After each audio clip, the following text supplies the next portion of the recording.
Sveiki, draugi! Šodien īrei bez komisijas maksas tiek piedāvāts jauns, tikko pēc remonta, divistabu dzīvoklis ar 2 izolētām istabām Zepņekalnā, Valdeķu ielā.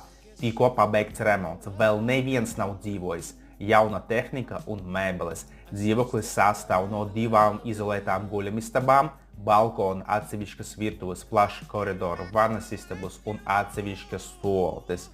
Abu guļamistabu logi iziet uz sētu. Skolas un bērnu dārze viss ir blakām. 500 metri atrodas tirdzniecības centrs un sabiedriskā transporta galapunkts. Ja būs nepieciešams, vēl varam ielikt gultu. Cena ir 420 eiro plus komunālie maksājumi. Cenā ir iekļauta caurlaide auto novietošanai pagalmā. Ja būs kādi jautājumi, droši rakstiet tos komentāros. Paldies!